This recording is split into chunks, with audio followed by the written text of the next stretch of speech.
Hello everyone, I'm Randy Arrington and welcome to the 33rd episode of Page Valley Living. We're here today in the Luray office of local attorney Chuck Butler, who will be on the November 5th ballot in a 5-way race for 3 seats on the Luray Council. We'll talk about his motivations, his inspirations, and his vision for the future of Luray. We'll be interviewing other candidates in contested town races here in the Page Valley later in August and have planned for 2 debates coming up in September. Early voting in the general election gets underway on Friday, September the 20th, so we're going to kick off our election coverage here in 2024 with an inside look at Luray Council candidate Chuck Butler. We'll talk with him in just a moment, but first let's take a look at this week's headlines. And now looking back at the week that was in the Page Valley. On Monday night, the Page County Board of Supervisors further discussed the possibility of taking over animal control services from the Sheriff's Office. Sheriff Chad Cubbage initially told the board back in June that he will soon hand over animal control to the county unless they increase his personal salary by $18,000 to manage the service. The additional stipend is offered to some sheriffs in the region for managing animal control services. Sheriff Cubbage has now since said that he will only take $12,000 in additional pay to do what he's been doing for free for the last 8 years. The county is weighing their options if they take over animal control, which includes potentially not providing the service inside the corporate limits of the county's 3 towns, or potentially charging each town a prorated fee to provide the service. This past year was a rough one at the Battle Creek landfill. After turning 7-figure profits in recent years, the county landfill finished FY24 nearly $844,000 in the red due to multiple issues that reduced incoming waste streams, such as equipment failures, stormwater issues, road redesigns at the site, permitting slowdowns, and a drop in the recycled materials market. On Monday night, supervisors asked for updated reports on the life of the current active cell number 10 and projected airspace for the next 2 planned cells. On Tuesday, Governor Glenn Youngkin declared a state of emergency ahead of Tropical Storm Debbie, which is expected to hit Virginia in the evening hours on Wednesday, August 7th, with the possibility of flooding, high winds, and potential storm surge. 3 of the last 4 months in the Page Valley have only produced less than 2 inches of rain during those months, so runoff and flash flooding is more likely in the area this week. In the world of sports, on Friday, Page County Public Schools Superintendent Dr. Antonio Fox sent out a letter to faculty, staff, students, and families announcing that Frankie Comer will be stepping down immediately as the athletic director of Page County High School, a position he just began on July 1. Comer stepped down due to health concerns, according to the letter. An announcement came in June that Comer was replacing Bill Simmons, who served as the Page County High School athletic director for the past 3 years. The high school principal, David Kale, will oversee the athletic department until a hire is made. And now looking at the busy weekend ahead in the Page Valley. On Friday, August the 9th at 7 p.m., it's Trivia Night down at Valley Cork on East Main Street in downtown Luray. Then on Saturday, lots going on. From 9 a.m. to 2 p.m., it's the Daughter of the Stars Farmers Market set up at 56 East Main Street in downtown Luray. From 5 to 7 p.m., it's Music Under the Arbor with Philly Bourne out at Wisteria Farm and Vineyard on Marksville Road near Stanley. At 7 o'clock, it's an evening of stand-up comedy featuring Rich Schultes at the Daughter of the Stars Theater on East Main Street in Stanley. At 7:30, it's music by Strongwater at the Rebecca J. Graves Regional Center for the Performing Arts in downtown Luray. And finally, at 7 p.m. on Saturday evening and again at 3 p.m. on Sunday afternoon, there will be a 45-minute Caroline recital at the Luray Singing Tower across from Luray Caverns. And that's the headlines for the past week in the Page Valley. Episode 33 of Page Valley Living is being recorded on Tuesday, August the 6th, and will be airing on Wednesday, August the 7th. And we're back here in the law office of Luray attorney Chuck Butler to talk with him about his bid for town council. Chuck, thanks so much for being with us today. Thank you for having me. You have lived in Luray your whole life. Do you have any special memories you share with us from the old soda shop on the corner of Broad and Main? Actually, I do. I worked the Saturday mornings my whole adolescence with the coffee shop, basically. The old timers would come in and get their morning cup of coffee, and I got to hear a lot of great stories about Luray from the likes of Leo Strickler, Jim Batman, the former town police chief Harry Fire, Webb Hudson Sr. And so I really enjoyed that experience, getting to learn Luray's history. And I guess we should tell folks the reason I opened with that question and ask him, your folks owned that place, right? Yes. When we first moved to Luray, when I was 6 months old, Dad bought into H.R. McKay and Son. Bill McKay was the and son, and he didn't have any children, so my dad bought a 50% interest, and then 10 years later he bought it out and it became Butler's Pharmacy. Interesting. Tough time now for personally owned pharmacies. We've lost several in the last few years to some of the chains. I know you've been a Boy Scout leader for many years. Who was your Boy Scout leader when you were earning your badges? My leader was Edwin Smith.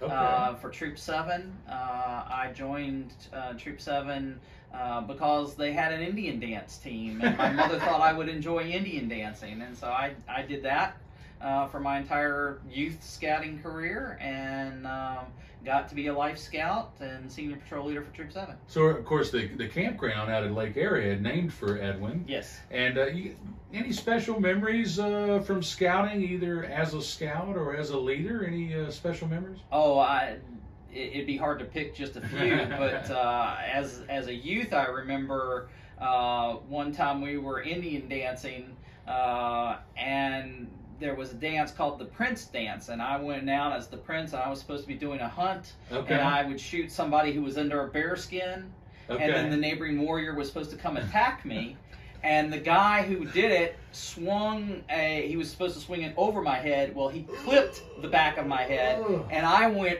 falling on top of Kim Lancaster, who was under the bear skin, and Kim let out this scream, "Oh my God!" And when I hit him, and I'm lying on top of him, grabbing the top of my head.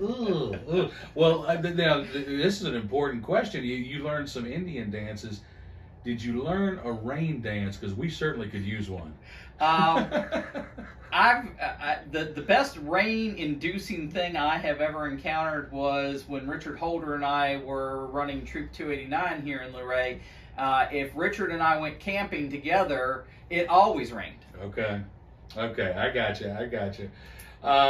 Now, you have also been a member of the Luray Lions Club for quite a while. What's that group up to these days? Well, we've kind of shrunk down in numbers some, but we're still as many civic clubs have. Yeah. Yes, but we're still meeting twice a month, and we're still doing eyeglass donations. We had one of those come up this past week, and we're still making contributions to other needy causes in the area.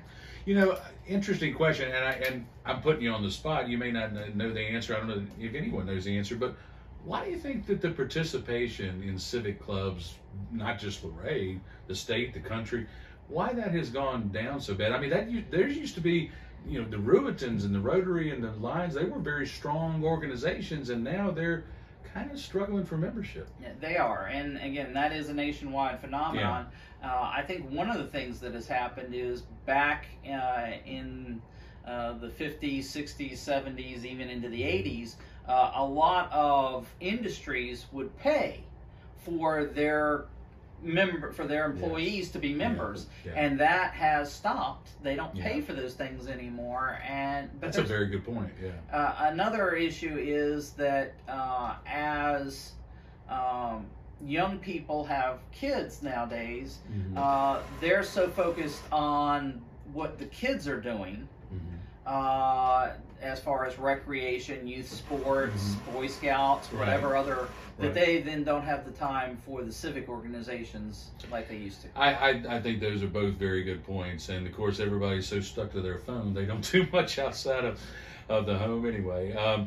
Now, What inspired you to practice law in your hometown? You told me a little earlier that you started out, I believe, in Winchester. That's right. When I came out of law school, the first job offer I got was in Winchester, and I practiced law there for just under 4 years. Then I got a offer to go join a firm down in Halifax County, Virginia, South Boston, Virginia, and I was down there for 7 years. And then one day I got a phone call from Nathan Miller, that Dale Houff, a local attorney here, had gotten a judgeship, and that he was buying Dale's office and was looking for somebody to come run their Luray office. And my wife and I talked about that concept and decided that it would be best for us to come back to Luray. And I bet you've never regretted that decision. No, absolutely have not. And of course, this is the one question, of course, I had to ask today. What prompted you to run for town council at this time? Well, several different things prompted me to run right now. One of the things my father always taught me was that whatever locality you lived in, the community didn't really owe you anything, but yet it supported you and it provided you a living, and so you had a duty to pay back. And so I've always tried to pay back, whether that was being on the United Way board here in Luray, whether that was being on the Choices board here in Luray, whether that was my involvement in the Lions Club, in scouting. All those things were ways of giving back. But I felt like now maybe was the time to give back in a more political sense. And so running for town council seemed to make a lot of sense to me. Another thing that I will say is my wife passed away back in August, and she had said to me over the last couple of years, Chuck, you used to have all these big plans and dreams, and you don't seem to have those plans and dreams anymore. And in my mind, I was thinking, well, sweetheart, we've been dealing with your heart condition for the last 3 years, so that's been my priority. And so, but kind of hearing that voice in my head, I thought, well, now's time to start into some of those plans again and do some of those things that I had thought about doing. And honestly, I think the town council has done a good job in certain ways, but one thing I think they have kind of missed the boat on is realizing that Luray is competing with other localities for businesses to come here. If Lowe's was thinking about opening a new store someplace in the Shenandoah Valley, well, you're competing with the other localities in the Shenandoah Valley to try to get that business to come here. And I don't think we're putting in the best effort we could to try to recruit those businesses. And I think it's very important for us to try to recruit those businesses to help our tax base, to help our employment figures here. Those are all important things, and so we need to do a better job of seeing what other localities are doing, and then offering at least as much, if not more, to try to attract those businesses. Before we move on to the next question, I do want to say, because I haven't said this to you personally, that I was so sorry to hear about Laura. She worked for us at Page News and Courier as a stringer, a freelance writer for a while, did a great job, and a real big loss, obviously for your family, but for the community as well. So I just want you to know that the loss is felt outside of your family. Well, and I appreciate that a lot. I always knew how special she was, but it's nice when I hear other people let me know they knew how special she was. Let's move on to the next question. What are, in your view, some of the biggest challenges that are facing the town of Luray? Well, again, as I was saying, recruiting business is a big challenge. We also have to maintain the businesses we have. I think that's a big challenge. There are some things we could do to improve the quality of life in Luray, but I think those are kind of, I think the town council has done a good job of trying to address some of those issues. There's still some more things we can do though. Sure. What do you consider some of the town's greatest assets? Oh, well, you look around and you see how beautiful this valley is, and that's got to be our biggest asset, is living in such a picturesque and idyllic location. And we need to be good stewards of that, and make sure that we're taking care of that, so that our children and grandchildren will get that same beautiful environment. But the second thing I think that is an asset to Luray is the people.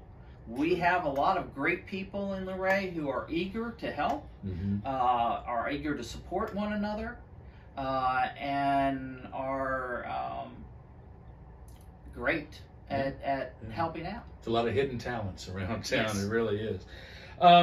So some people run for different reasons. You kind of told us why you're running. Some people have an axe to grind with the council. They maybe have a single issue, or they just have a sense of civic duty.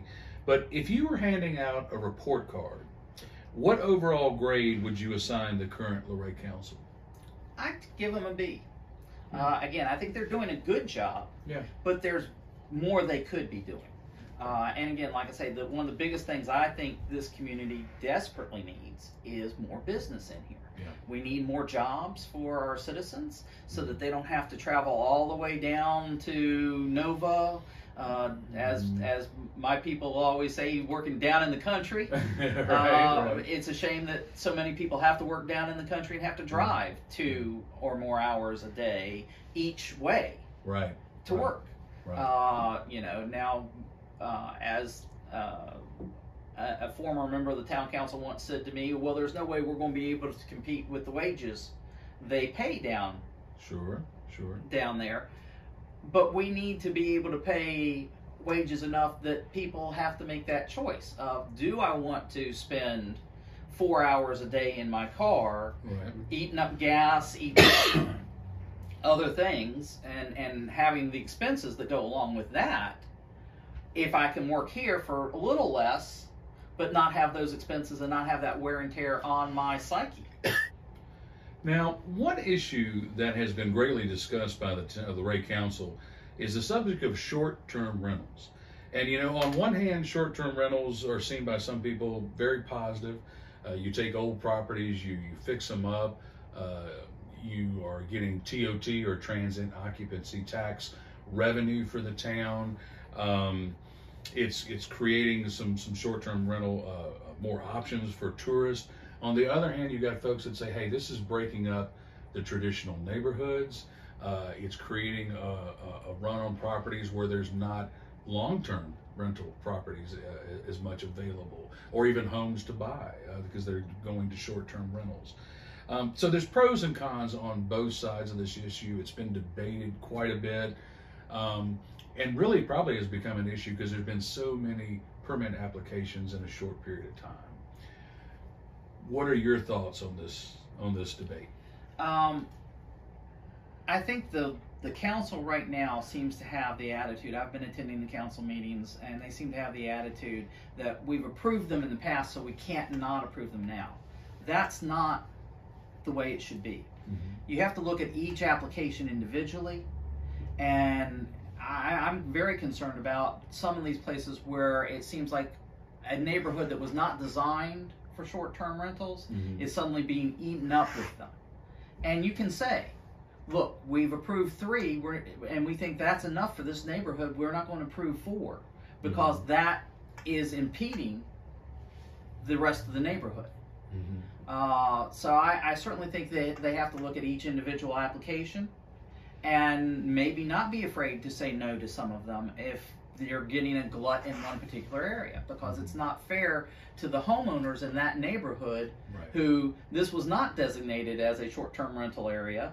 Now, I do know that the town has sent this question over to the zoning board, and they're trying to get some regulations adopted by the zoning board that they will then approve or not approve, and I think that certainly is a good idea. It's something that's needed. But again, I think right now, with these being special use permits, they need to look at each one individually and not just say, oh, well, we've approved them in the past, so we can't not approve them now. Yeah, I agree with that, because it's going to be an ongoing issue. I don't think the number of them right now is a major concern, but as we move forward, it definitely could be. What were your thoughts on the recent debate over the visitor center location? Well, again, nobody loves that old drugstore building more than me. Right. I grew up there. Right. And so I certainly love that building, but it just didn't seem to be the right concept. It's certainly that building's not ready at this point to be a visitor center. Sure. It has some handicap accessible issues. Sure. It has some, as far as restrooms and whatnot, it has some issues about that. And so I just think it was a bad idea to move the visitor center. You had a visitor center that was up, running, and working. I'm glad the county has backed off of their position on that, because I certainly felt like the visitor center where it is was working and was needed. Well, whether we're talking about the visitor center or just even last night, we're filming this on Tuesday, it would have been Monday night's work session. The Board of Supervisors talked in depth about animal control, which is now currently an issue that's being tossed around of how it wants to be handled. We won't go into all the details, but the sheriff wants to hand it back over to the county, and the county's talking about offering it, taking it over, but not doing that service in the towns, or maybe charging the towns a fee. And then they're talking about how they may prorate the fee for the towns, even though town residents pay county taxes just like everyone else. That's a whole nother issue maybe for a future editorial. But how do you think the relationship between the town and county could be improved? Well, certainly the town and the county need to cooperate as much as they can. They need to have better communication. That's something I'm certainly concerned about. But at the same time, the town has to some degree, chart its own path. And if, like with the visitor center, if the county had said, no, we're moving the visitor center, the town certainly could have said, well, that's fine, we're still going to run our visitor center here. And so there are times when maybe the town needs to go its own way and say, we think this is what's in the best interest of the citizens of Luray. And if that doesn't match up with what the county thinks is in the best interest of the citizens of Page County, then the town needs to be willing to do its own thing if it has to. Now, I certainly want there to be good communication and good cooperation between them. We'll work better if we have that. Yes. But the town can't be afraid when it's in the town's best interest to say, we're going to do our own thing. Very well.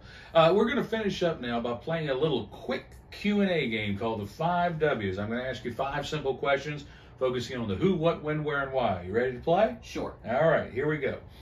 The who. Who do you look to, past or present, local, state, national, as a public figure, not necessarily political, that you would like to emulate? Well, hard to narrow that down, but I would say I have 3. First of all is my father. My father was a businessman here in Page County, ran Butler's Pharmacy, was somebody who was respected and gave back a lot to this community. The second I'm going to say is Patrick Henry. He's one of my favorite historical figures.